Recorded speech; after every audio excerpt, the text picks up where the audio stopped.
story tonight concerns the internet, aka the electronic cat database. But first, let's take just a moment together and appreciate how amazing the internet is.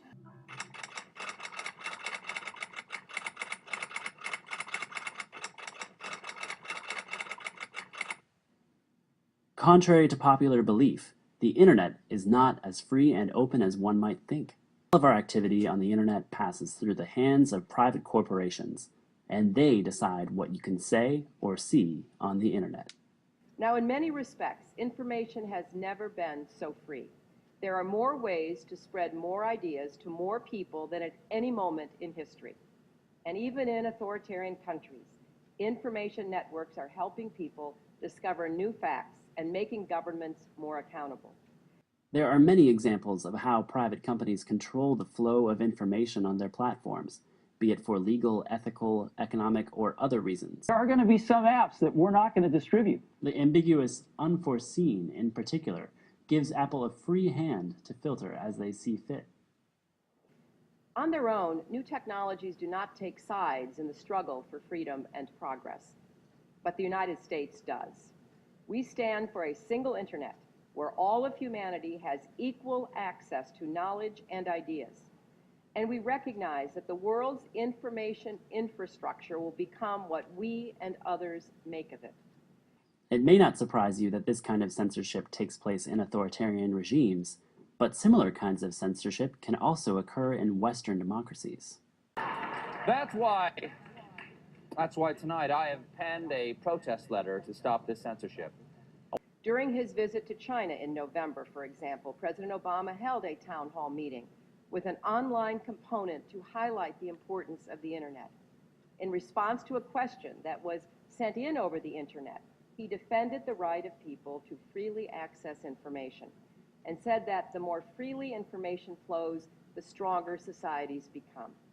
Is actually hugely important. Essentially, it means that all data has to be treated equally, no matter who creates it. It's why the internet is a weirdly level playing field. Very quickly, folks realized that it wasn't just China, that it was countries around the world. And in fact, as we've seen in the Open Net Initiative research, it's dozens of countries where state-sponsored internet censorship is happening. And it's not. We need to synchronize our technological progress with our principles.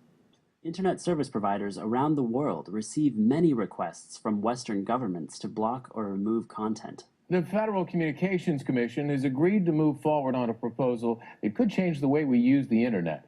At risk, the basic principle of net neutrality. Net neutrality. Net neutrality. Yes, net neutrality.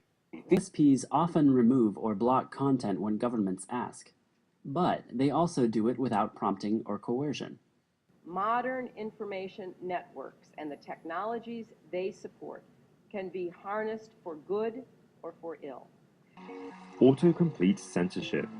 A whole host of words and phrases. For instance, prior to the 5th of February 2015, when people in the UK and US typed in "How can I join?", one of the top suggestions following the phrase was ISIS. Google was alerted to this by the BBC, and within 2 hours they had removed ISIS as one of the suggestions. In Google's autocomplete FAQ, it says, "We exclude a narrow class of search queries related to pornography, violence, hate speech, and copyright infringement."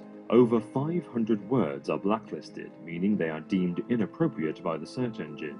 President Obama spoke about the need to build a world in which peace rests on the inherent rights and dignities of every individual. One of the great challenges that we all face in this space is the total lack of transparency as to what governments are requesting of companies, how companies are responding. And much to its credit, Google has released information about the government requests it receives for takedowns and made that public on a country-by-country basis, not quite in real time, but in fairly real time. Today we find an urgent need to protect these freedoms on the digital frontiers of the 21st century.